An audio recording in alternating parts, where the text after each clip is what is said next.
So I have finished reading chapter 1 and 2 of Twilight, and I have had some thoughts, and I wanted to talk about it. I also made myself some notes, so we can talk about that. Um, as you can see, I've got quite a lot of tabs over here, and this is just the first two chapters.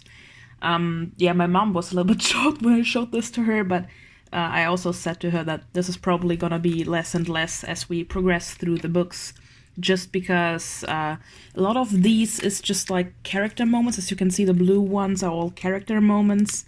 So let's get through this. I have some notes, so I don't know. We're gonna do the first thing that I noticed, and what kind of irked me a little bit, is let's get that out of the way first. So, Twilight has a lot of lines in here, as you can see, the pink ones, that I really liked. The problem just is that these lines in the context of the book are awful. I still mark them as, in quotations, good quotes, just because I want to keep them. Yeah. So the first thing that really irked me is this. Can my camera please focus? It's this quote from... It's a Bible quote. I don't know what this is doing in here. My problem with that is I don't have anything against using Bible quotes in the beginning of your book, but my problem with that is the quote doesn't make sense. The problem with that is just that Bella doesn't have a realization like that in the book. She didn't eat from the tree of knowledge just because she can't tell good from bad. Because dating a vampire is bad. And she just goes with it. So, yeah, the quote doesn't make sense. And the other reason why I don't like this in the front of the book is I think, correct me if I'm wrong, okay? But I think Stephanie Meyer, like the author, is strictly religious. I heard things about her being Mormon. I think I'm just remembering that wrong. So, I don't know. And I think this is gonna be important later in the book, because there are some parts in here where I'm like, is this because did she write this the way she did just because she's religious? Just because I don't know if I would have written it like that. I don't know, maybe it's just because I'm like half her age. I just found out that Stephanie Meyer is like my mom's age, and I'm just like, what the fuck? I don't know how old she was when she wrote these, but like she's the age of my mom, so that's kind of weird. So I literally marked the first line in the book just because I don't know if I like this quote. I'd never given much thought to how I would die. This is like the thing people know. I think it's even in the movies, like, right? But I think people don't seem to remember the rest, which is, though I'd had reason enough in the last few months, but even if I had, I would have not imagined it like this. And I'm just like, the quote is interesting because you ask yourself, why did she think about dying in the past months? And for me, if I would read this quote, and I don't know what Twilight is about, I would think, like me personally, that Bella has depression. Yeah, but this is like not what happened in the book, okay? This is if this would have been like at the start of New Moon, I could have understood, but I don't know. So I decided to keep this one just because I like this as a quote, not like in the context of Twilight. So Bella goes to the airport. Just a quick rundown. What else have I written down? Oh yeah, I have written down that Bella comes after her mum in appearance, which she says, can I move this so you can see? She says, my mom looks like me except with short hair and laugh lines, and in personality after her dad. Sorry, I need to close the book, otherwise my tripod is gonna fall down. So in personality, she comes after her dad, which I think she mentions, right? What I liked, which are the purple tabs over here. Charlie's just a good dad, okay? This is like the entire thing. Charlie is a good dad. But this raised one question for me, which I think it's gonna be answered because I'm not that far into the book. But this raised the question, how long did Bella stay with Charlie, because she was talking about growing up in that house, but she's also talking about the early days of marriage. And I don't know how long she stayed with her dad. Like, how long her mom stayed with her dad, because she moved out with her mom. Next quote I liked is, "I've already said my goodbyes to the sun." In the context of Twilight, I hate this because this is stupid foreshadowing. This is very stupid foreshadowing. Bella, for the entirety of the first 2 chapters, is so overdramatic. It's ridiculous. It's hilarious. But I want to keep this quote because I like that. So one thing I didn't like, which or like where I was like, I don't know. These are the yellow tabs. I wasn't allowed to call him Charlie to his face. So Bella has a problem with calling Charlie Dad, even though he is her biological father, from what I've gotten. And I'm just like, yeah, Bella, what is your problem? This is like the entirety of the first 2 chapters. Bella, what is your problem? And the next thing I didn't like is, or like I found confusing, is I was suspicious of the way he said "good for you" as opposed to just a good car. I think Bella is seeing malice in Charlie's action because Charlie bought her a car. In the "good car for you" is just like, I bought this car for you. It's not like, oh, it's for you, it's a good car. It's like, I bought this for you. And I don't know if this was intentional. I just found this quote really weird, or like this line. The next line I liked was, or I want to keep or discuss, was, "He used to go fishing with us during the summer," Charlie prompted. "That would explain why I didn't remember him. I do a good job of blocking painful, unnecessary things from my memory." Like, does Bella just hate fishing? Like, this is what... Sorry, I'm just gonna readjust my tripod. Does Bella just really hate fishing, is what my notes say. But in hindsight, I think she's referring to her entire childhood. I don't know. Because if she is, I can't imagine it being that bad, because her mom loves Bella, Charlie loves her mom still, Charlie loves Bella. She had loving parents. I don't know what the fuck Bella's problem is. Then what I liked is this quote by Charlie. It's, "I don't mind, I want you to be happy here." And I'm just like, Charlie is a fucking good dad, okay? Charlie is a great dad. I don't know what Bella's problem is. I mean, she isn't even in her rebellious teenager phase. I think she's 17, right? In this book, if I remember correctly, or 18 even, I don't know. Like, Bella is an adult. Then, blue character moment is Bella liked the car, which I hope is like a bonding moment for her. I don't know how this is gonna progress through the book. But Charlie already bought the car. She was like, "Oh yeah, I don't like that." And Charlie was like, "Oh yeah, well, I already bought it."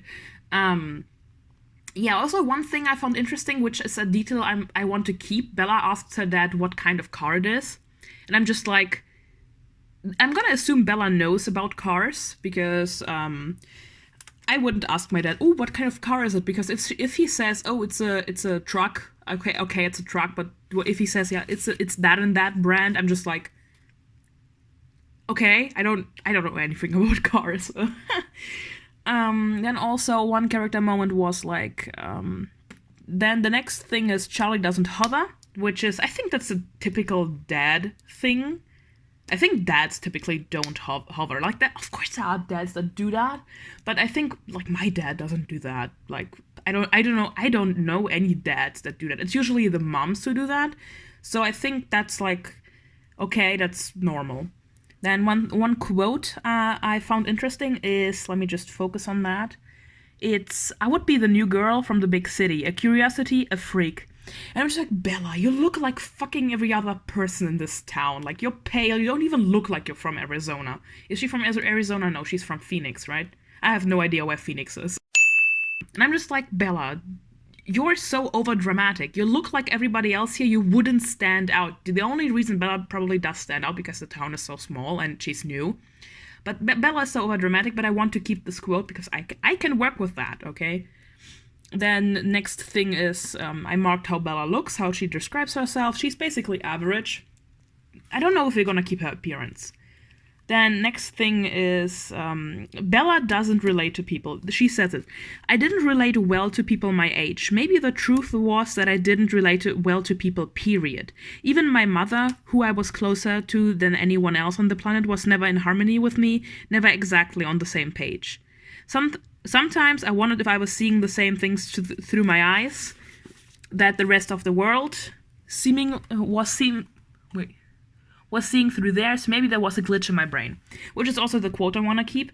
I'm just like, Bella, you're so fucking overdramatic. Like, I don't know, I think the whole, oh, I don't relate to people is like, yeah, but she does relate for some reason to the vampires. I don't know. But I think I want to keep that because this makes Bella an antisocial outsider. And that's really important, but that's like never dropped, never mentioned again in the entire series, I think, because Bella's usually...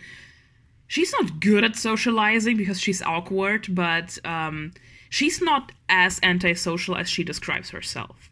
Then next quote I wanted to keep is, good luck tended to avoid me. And I'm just like, okay, well, this is just, I'm gonna keep that quote because it's interesting. We could, like, Bella is clumsy. I think that's like a Mary Sue trait that she has. But the good luck tended to avoid me. I can work with that and make her be a magnet to bad luck, because that would be interesting to work with. Then next characterization is, Charlie never gotten over my mom. It made me feel uncomfortable. I'm just like, Charlie's a good dad. Charlie loves Bella. Charlie still loves the mom, which makes me assume that the mom divorced herself from him and not the other way around, which makes me hate Bella's mom. So it doesn't have the desired effect. Maybe that's just me. Also, one thing I found weird is Bella hates that the school is cozy, because she says, there were so many trees and shrubs, I couldn't see its size at first. Where was the feel of institution? I wondered nostalgically. Where were the chain link fences, the metal detectors? I'm just like, excuse me, I know this takes place in America, but if I saw like a school with chain link fence, I would be like, fuck, this looks like a prison. So I don't know what Bella's problem is here. Then one thing I hated was... no one was going to bite me. I hated this quote because I know that Stephanie Meyer tried to be cute with this quote. I can feel it through the book. I know she was trying to be cute because this is about fucking vampires. No one was going to bite me. Yeah, of course somebody was going to bite her. I fucking hate this quote. If it was used in a different context, this quote would be fine, even in the vampire romance novel. But in this book, I hate this. This is fucking... Next thing is Bella's paranoid about people looking at her, which makes me think that Bella has anxiety. This is something I want to keep because it makes sense. You're new and everything, but Bella hates this town. Bella shouldn't be anxious about this. Also, Bella is sarcastic because somebody says, you don't look very tan. My mother's part albino, and then she says, a few months of this and I'd forget how to use sarcasm. Like, Bella, don't be so fucking mean and dramatic. But this is important because this is also like a blue tab, because Bella likes to use sarcasm, which is important. Next we have... this is characterization for... By the way, if you see this wasn't me. Somebody marked every time Bella calls the vampires beautiful in this book. And I think the person who owned this book before me was just as petty as I am, and I think this is fate. Because this person really marked every fucking time Bella calls them beautiful. I'm here for it. One thing I don't like, I'm sorry. Oh. One thing I didn't like was this. They're all together, though. Emmett and Rosalie, Jasper and Alice, I mean, they live together. Her voice held all the shock and condemnation of the small town, I thought critically. But if I was being honest, I had to admit that even in Phoenix, it would cause gossip. Like, excuse me, Bella. Like, I think incest, even though if they're not blood-related, I mean, technically they are blood-related because of the vampire stuff, but, I mean, you know what I mean. yeah, so that was weird. I don't know. I don't know why Stephanie Meyer thought this was a good thing to include in the book. I don't know. Then of course you can see that the person marked everything. Also, I didn't like that Bella's just like, oh my god, they're so fucking beautiful. And I'm just like, oh, Bella, stop talking about that. What else have we? Oh yeah, if looks could kill, I hate that phrase because Edward would be very well in this situation, be able to kill Bella. And this book makes me want to kill Bella. So there's that. Then we have, oh yeah, something I liked. This is like the minor detail of the minor details. Bella hates PE, and she hates like forks because PE was mandatory all 4 years in high school. I'm just like, yeah, that's relatable. Then, yeah. I don't know, the thing that bugged me, which is the yellow tab, is that Bella, why does Bella care so much about Edward not liking her? Like, she hates that sound, she doesn't even make the effort to remember her friends' names at first. And why do you care so much about fucking Edward? Then, I liked The Next Day Was Better and Worse, but I didn't like the explanation for why that was. I found that incredibly annoying. Then, what I hated is, why does Bella... You can see that, here it is. Why does Bella care so much if Edward Cullen is in school or not? She fucking hates the guy at first because he didn't like her. Like, I think the fact that why she doesn't like Edward at first is that she's a Mary Sue and she can't get over the fact that somebody doesn't like her. This is like my interpretation. And what I didn't like is how every fucking guy is drawn towards Bella. Like, Mike is drawn towards her, Eric is drawn towards her. She's like, Bella has no personality besides brooding and sarcastic, which is fine, but Bella doesn't make an effort to anything. So, yeah. So, Bella fucking hates this town. I don't know why she cares so much. Then, yeah, characterization. Charlie can't cook, but Bella can, actually, which is nice. Then what I found nice is the emails between her and her mom, because this is something that really much happens. And my mom is exactly the same, so I thought that was interesting. And one thing I thought was whether or not I want to keep them as emails. Because, I mean, this book is set in I don't know when, like 2000s or something. And I was thinking maybe I would make this a little bit more modern, but I'm not sure if I'm gonna do that. Then, like, they wouldn't write emails, they would instead write text messages or something, I don't know.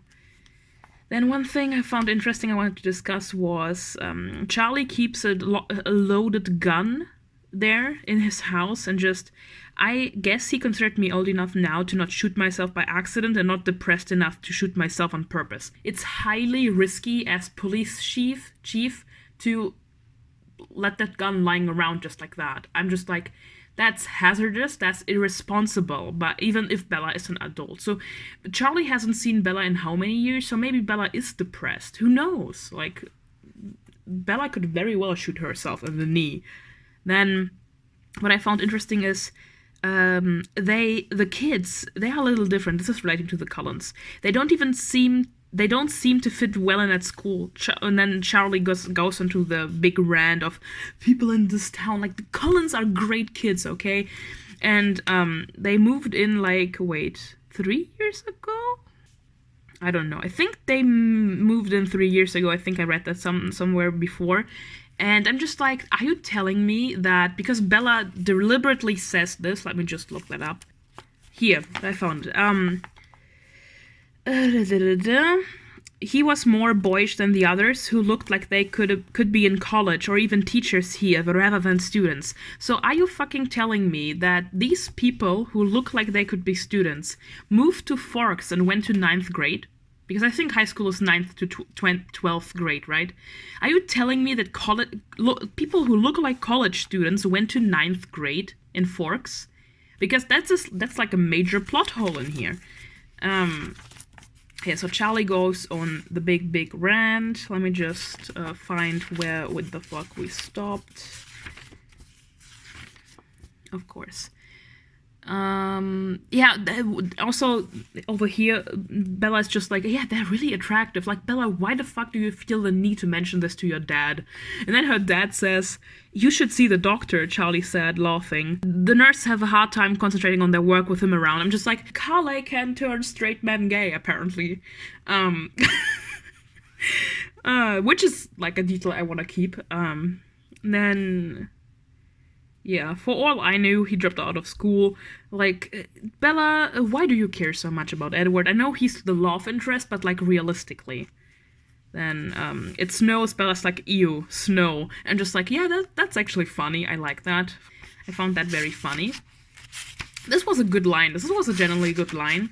Then, Edward introduces himself to Bella. Like, bro, you weren't in school for like a week or so. Now you're feeling the need to introduce yourself? Like, what the fuck, dude?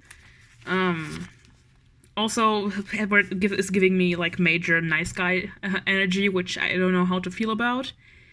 Then one thing I just noted, but I'm just like, yeah, that's like I'm going through this with a very, very fine comb, if you haven't noticed.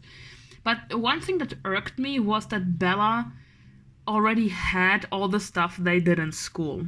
Like, I know that the curriculum in every state is different because it's the same over here. Like, every school does different things. But it just, for some reason, irks me that Bella's like, oh, we already did that. I'm just like, Bella, shut the fuck up. Then what I found weird is that Bella explains her entire... like, technically, Bella explains her entire backstory to Edward, a guy she saw 2 times, which I don't know how to feel about that. Then, life isn't fair, Bella says. Running through this because the video is almost half an hour long. Then, oh yeah, this one, I hate it. I don't know why it's tabbed as yellow. I grimaced at him, resisting the impulse to stick out my tongue like a 5-year-old and looked away. Like, Bella, you're a fucking adult. What are you doing? Like, I think Stephanie Meyer just has no idea how to write like an authentic teenager. The last thing I marked in chapter 2 is that, yeah, everybody is so nice to Bella. Like, I mean, I get it, but he chivalrously covered my position. Like, Mike is a fucking nice guy as well. Like, everybody's a nice guy in this. And I don't know if I like this. Yeah, I think my last note was, yeah, Stephanie Meyer doesn't know how to write realistic teenagers. I think this is what we're gonna end this video on. And I think the next video will be me talking about how we're gonna write Bella in this. I think I'm gonna read the 3rd chapter, and then I think I have enough information to know how to write Bella. Maybe I will even have like some character designs for her, because I don't quite know where I want to go with her, because I have a couple different ideas how I want her to look or to be. So I think that's gonna be the next video. I'm sorry this one is so long. I'm not gonna do this with the entire book, at least I don't plan on doing that. I will continue to do these read with me, or like, not reviews, but just like the recaps with chapters I felt especially emotional about. So there we go, and I think that's it.